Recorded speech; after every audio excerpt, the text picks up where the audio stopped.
Amados, graça e paz, nós estamos no templo da Igreja Batista Povo de Deus, aqui do bairro Pindorama, em Parnaíba, no Piauí.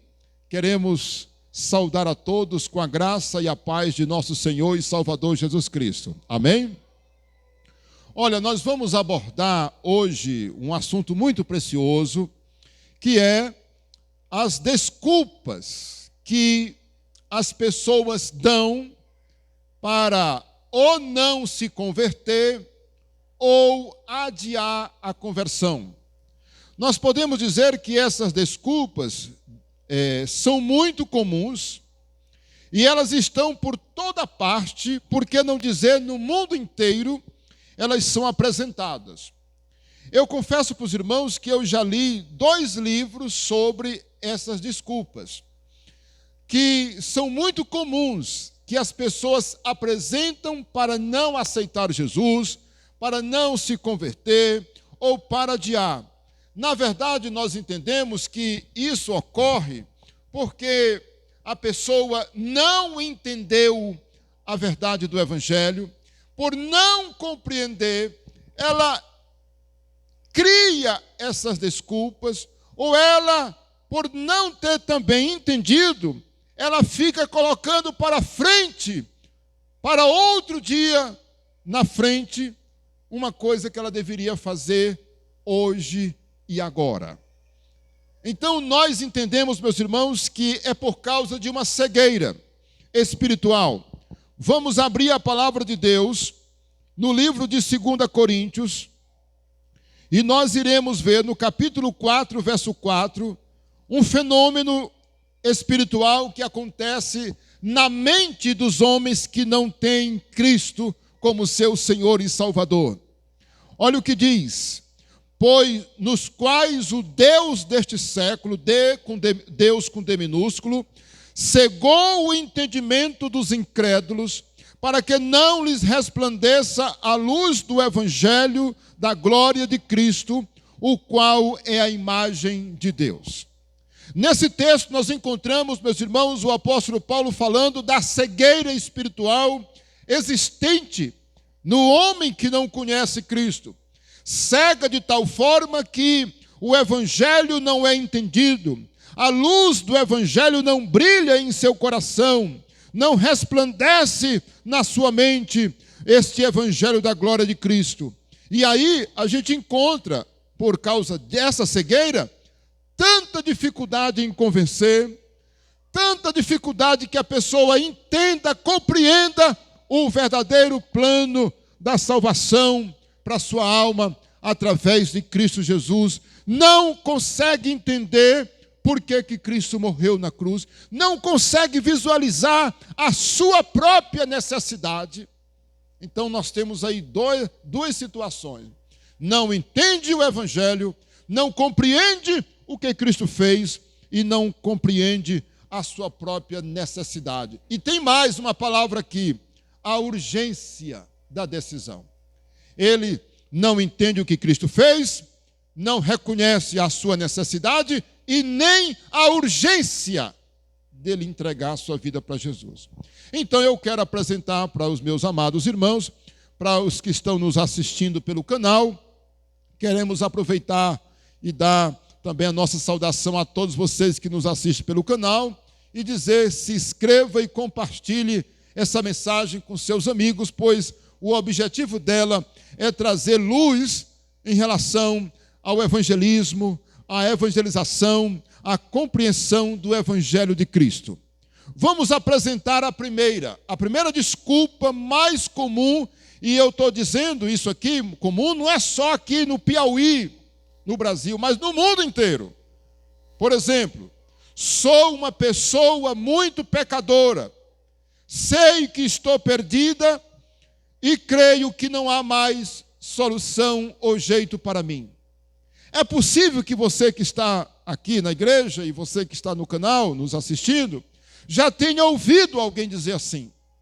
É comum, meus irmãos, é só você cair no campo do evangelismo, de casa em casa, de rua em rua, que você vai encontrar pessoas dizendo: pastor, irmão, eu sou uma pessoa muito errada, eu já cometi muitos pecados, não tem jeito mais para mim. Eu sou uma pessoa que já cometi muitos pecados. Creio que Deus não vai me perdoar. Há poucos tempo atrás, ia dizer dias, mas já faz alguns anos, um homem aqui perto disse para mim: Pastor Isaías, eu sei que vou morrer e eu não estou dormindo direito, porque eu sei dos grandes pecados e erros que eu cometi na minha vida. Irmãos, tem gente que ao saber disso, saber que vai morrer e prestar conta diante de Deus, ele se assombra. E aí eu quero dizer para os irmãos que é uma grande vantagem uma pessoa reconhecer que é pecadora, sabia? Mas dizer que não tem mais jeito reflete falta de conhecimento da verdade. Meus irmãos, olha o que a Bíblia diz em Lucas 19:10. Porque o Filho do Homem veio o quê? Buscar e salvar o que se havia perdido.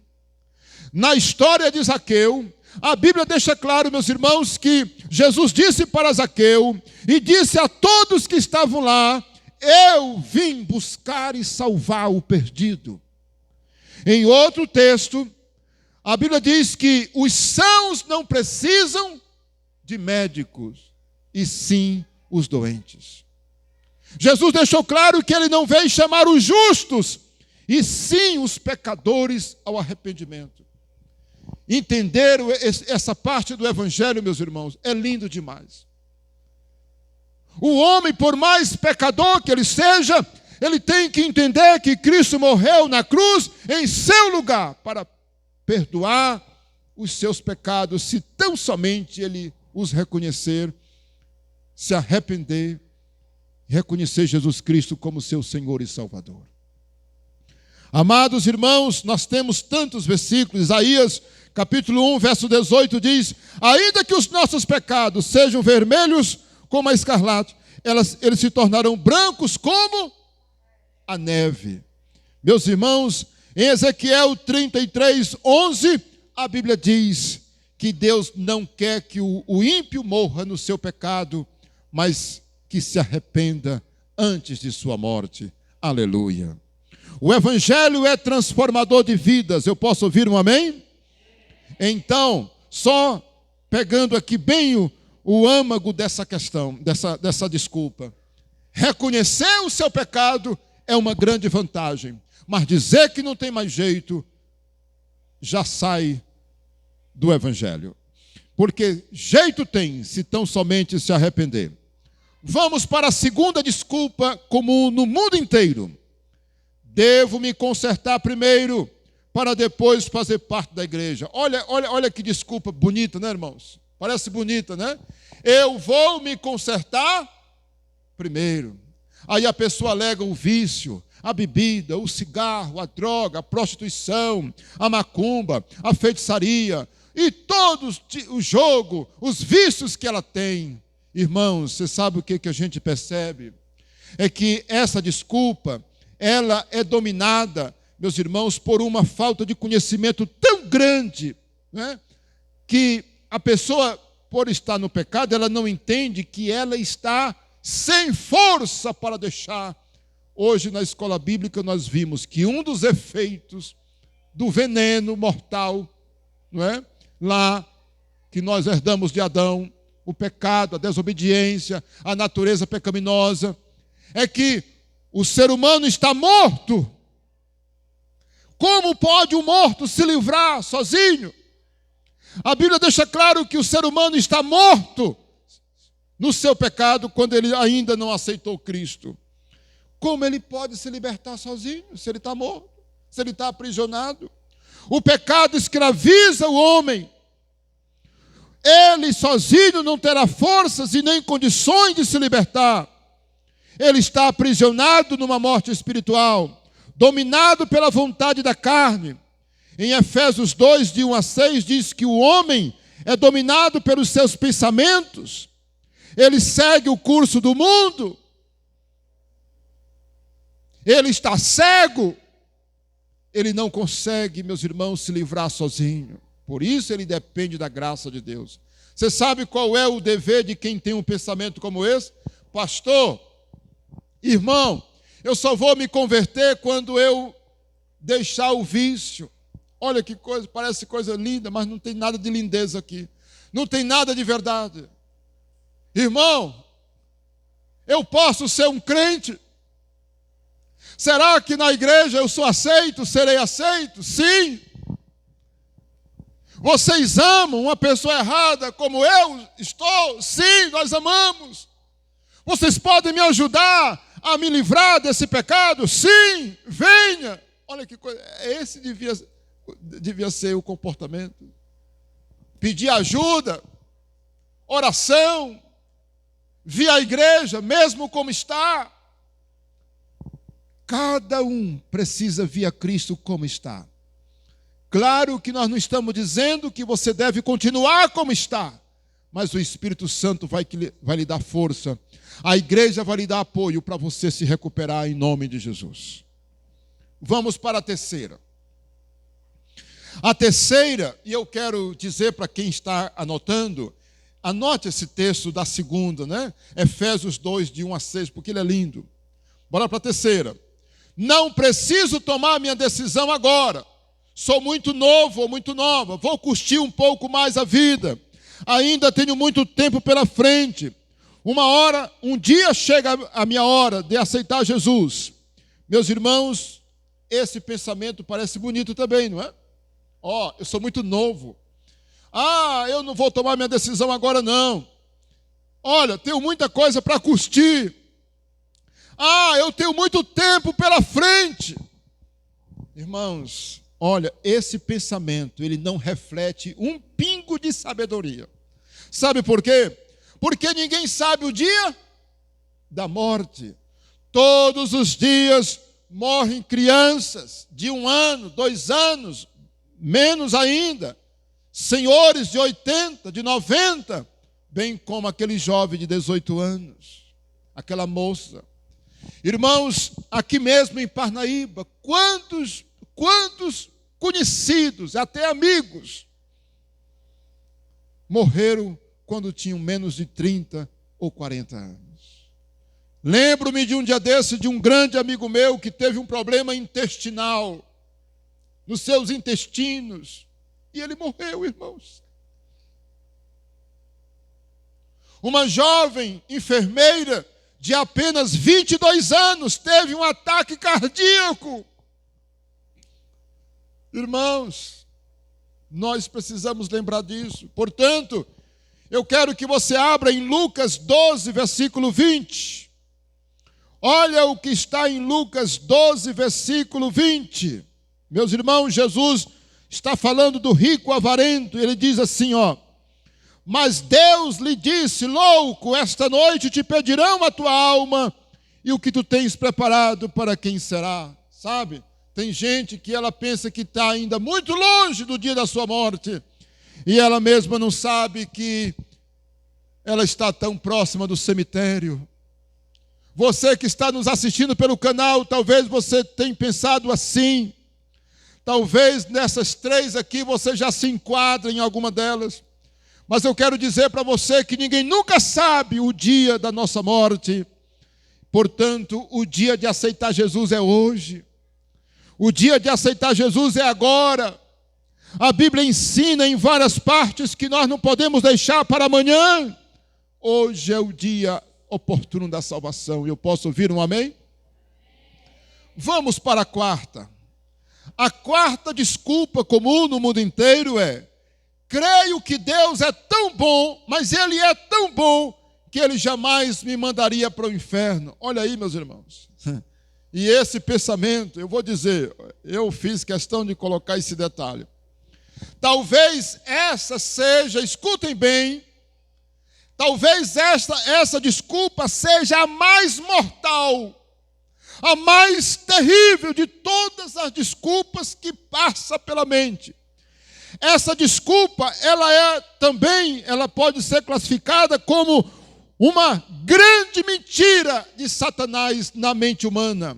Olha aí, vou repetir. Deus é tão bom, mas tão bom, que Ele não me mandaria para o inferno. Amados, o inferno é um lugar real.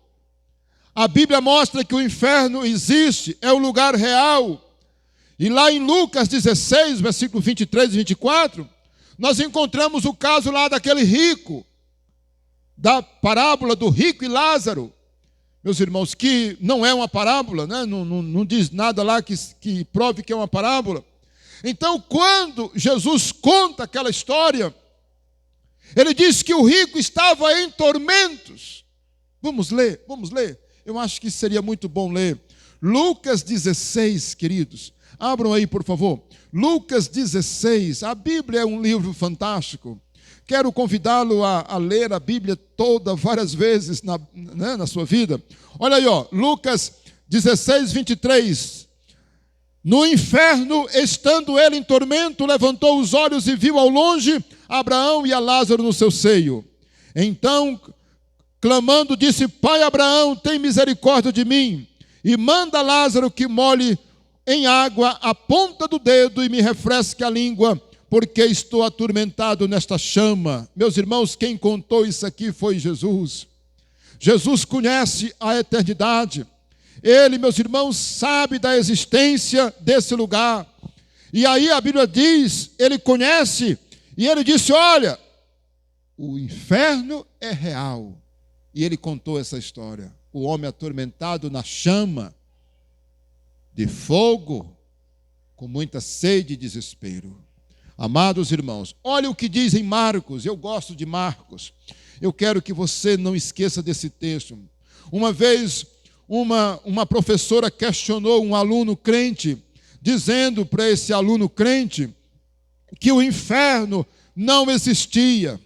Quando eu conversei com esse jovem aluno sobre o que a professora dele havia falado, eu disse: olha, mostre esse versículo, esse texto para a sua professora. Marcos 9, versículo 43. Olha aí, meus amados irmãos. E se a tua mão te faz tropeçar, corta-a de ti, pois é melhor entrares maneta na vida do que, tendo as duas mãos,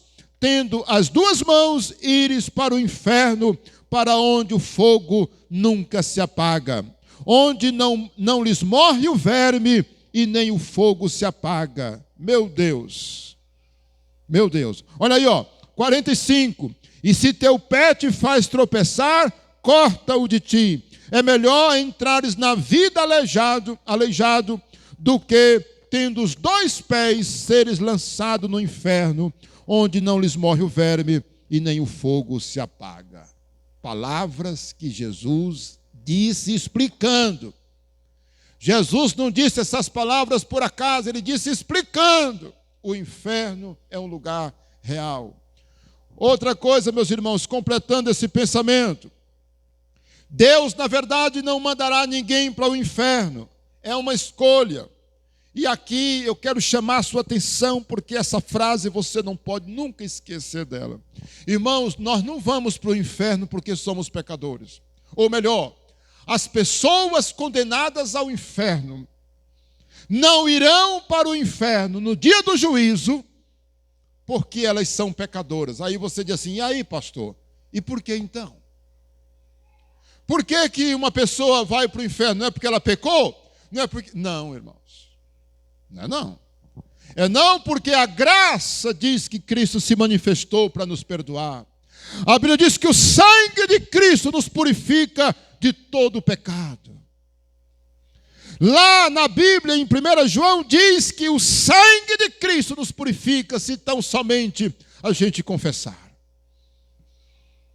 Então, não é porque eu pequei que eu vou para o inferno. Não é porque você pecou ou está pecando que você irá para o inferno. Mas porque você rejeita a graça.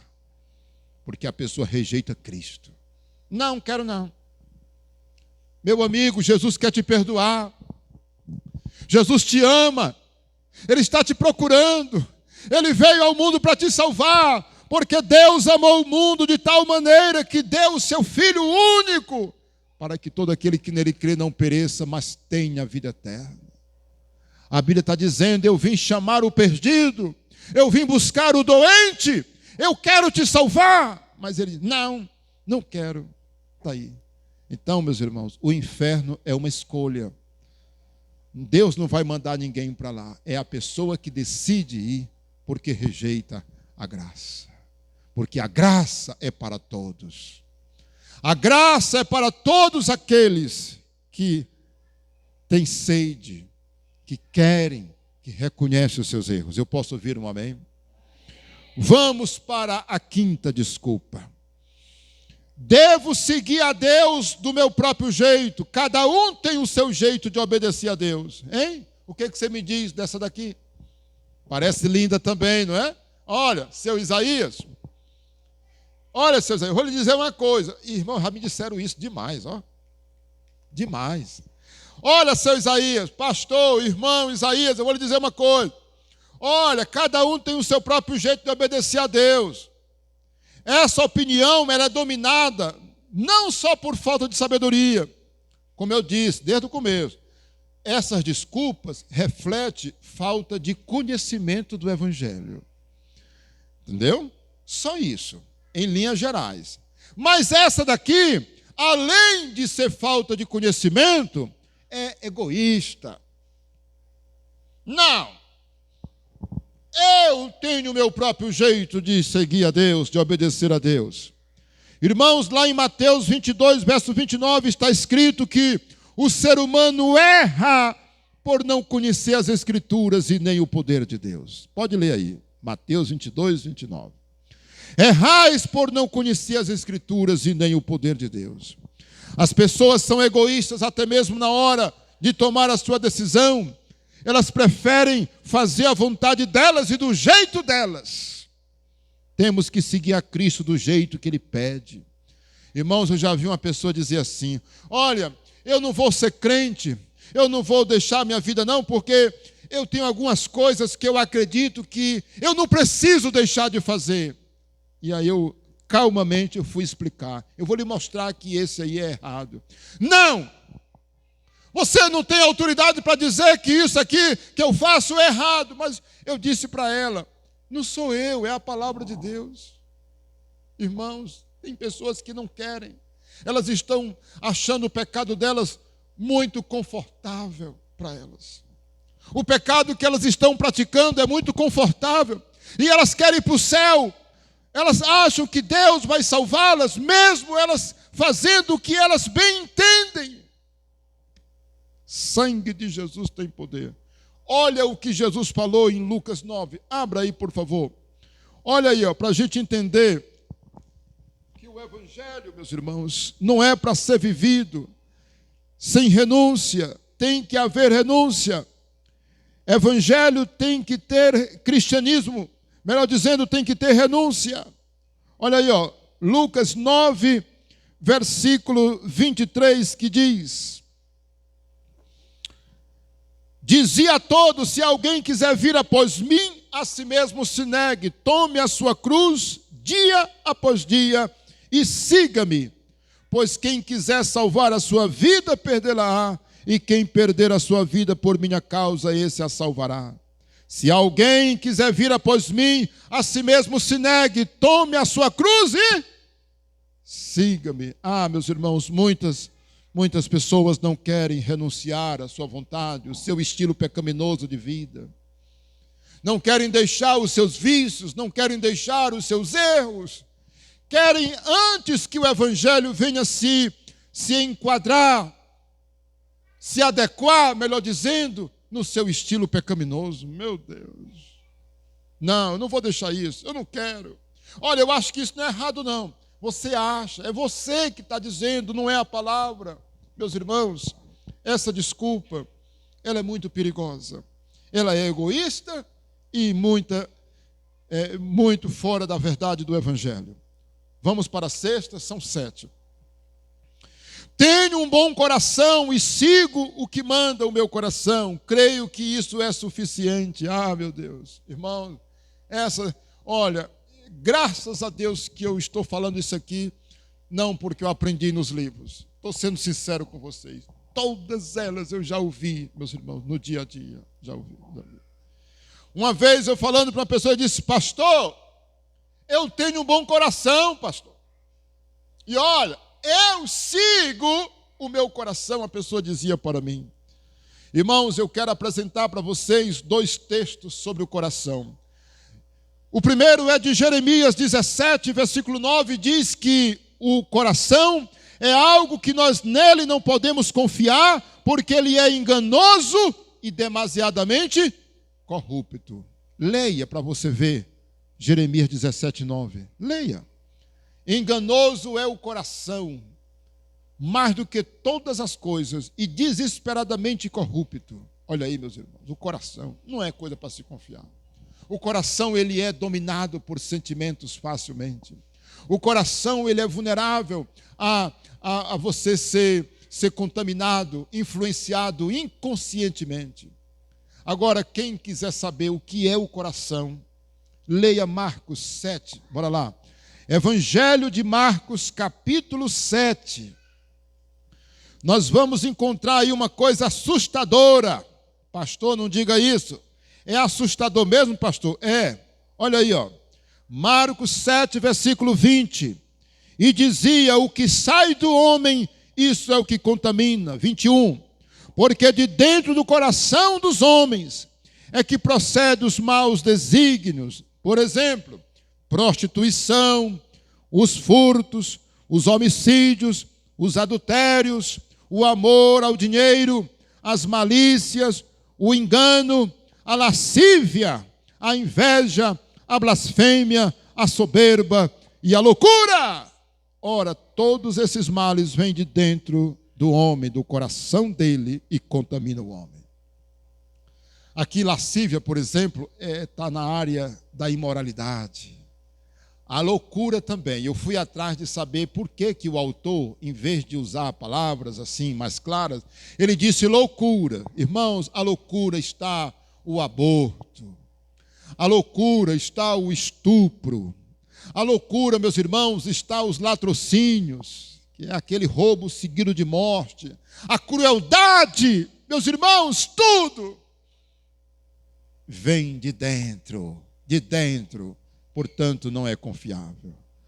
A Bíblia diz que o coração do homem tem que estar limpo. Eu posso ouvir um amém?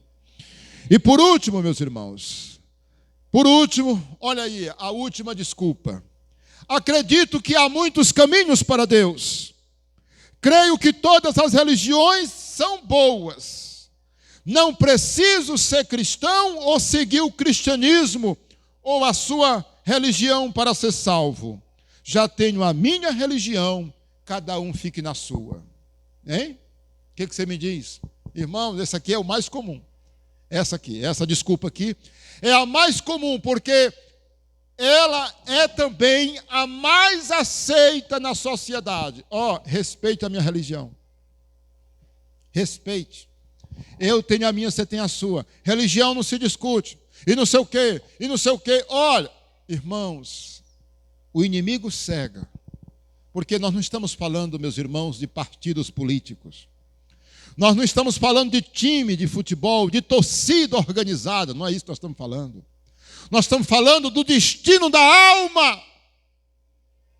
O Evangelho não é um partido político em que eu posso me dividir. Amanhã eu saio de um partido, posso entrar em outro. Eu posso defender essa bandeira desse partido. Amanhã eu posso me juntar com outro. Não, o cristianismo é único. O cristianismo apresenta algo eterno. É o destino. Meu amigo, o Evangelho, nós vivemos ele agora. Sabia? Você que está nos assistindo, o Evangelho, nós começamos a viver ele agora. Mas ele vai perdurar por toda a eternidade. O Evangelho será muito mais real após o cemitério, após aquela noite, aquele enterro, em que o seu corpo é deixado no cemitério. Mas se você tiver Cristo, se você tiver o Evangelho de Cristo, se você tiver aceitado Cristo, o verdadeiro Evangelho, ali os anjos estarão buscando a tua alma, aleluia, e levando para as mansões celestiais, aleluia. Quem crê nisso? Nós cremos na salvação após a morte, irmãos. Nós não estamos falando, você pode ficar na sua religião. Irmãos, olha, outro detalhe. Como pode todas as religiões serem boas, se tem religiões que praticam magia negra, irmãos? Morte de seres humanos, rituais macabros. Como pode todas as religiões serem boas, se dizem que algumas religiões chegam a dizer que frutas servem para limpar a alma, meus irmãos? Como pode todas as religiões serem boas ou importantes para quem quiser escolher, basta escolher a que quiser, se tem religião que acredita, meus irmãos, em espírito de cobra, que rato é um Deus, que a vaca é um Deus. O sangue de Jesus tem poder, mas é a mais aceita na sociedade. Olha, eu tenho a minha religião, estou falando de arrependimento. O evangelho não é um partido, o cristianismo não é uma religião em si, o cristianismo é uma mudança de vida, o cristianismo é transformação, o cristianismo é paz, agora e para toda a eternidade. O cristianismo é vida, o evangelho é vida. Cristo transforma o mais vil pecador. Portanto, a Bíblia diz que somente Ele é o caminho. Diga comigo, só Ele é o caminho. Por isso, nada de dizer que todas as religiões levam para Deus ou são boas. Porque, meus irmãos, eu não posso aceitar que uma religião, não é? Eu estou aqui me privando de citar nomes de religiões, porque eu não quero ofender ninguém. Mas eu quero que você conheça a Bíblia. Porque você conhecendo a palavra de Deus, você vai saber o que é a verdade. Grandes religiões têm dito, estamos procurando a verdade. Outros, meus irmãos, você pergunta, você faz parte de qual religião? A minha religião é essa, pastor. Se você morresse hoje, para onde iria a sua alma? Ninguém sabe não. Ninguém, olha aí, meus irmãos, a pessoa está perdida. Quanta gente boa. Talvez essa é a sua realidade. Talvez esse seja o seu caso. Você está perdido. Tem gente que está perdida. Tem gente que tem tudo, mas ela não sabe para onde vai a sua alma. Os seus pecados atormentam a sua alma, a sua mente, o coração durante as horas escuras da noite. Tem gente que não tem paz. O evangelho traz a paz. Por isso que o evangelho de Cristo é o único. Não tem outro igual o cristianismo. Nós estamos apresentando Jesus. Quando falamos que uma pessoa precisa de Cristo, estamos falando que ele precisa mesmo, porque não há outro. Só ele salva, só ele cura, só ele liberta, só ele leva para o céu. Vamos aplaudir o Senhor. Só ele leva para o céu. Em João 10:9, Jesus disse: eu sou a porta, se alguém entrar por mim, será salvo. Aleluia! João 14:6, ele disse: eu sou o caminho, a verdade e a vida. Ninguém vem ao Pai senão por mim. Eu quero dizer para você o seguinte: talvez você não escolheu o cristianismo para seguir, mas você não tem que só ouvir isso. Você tem que entregar sua vida em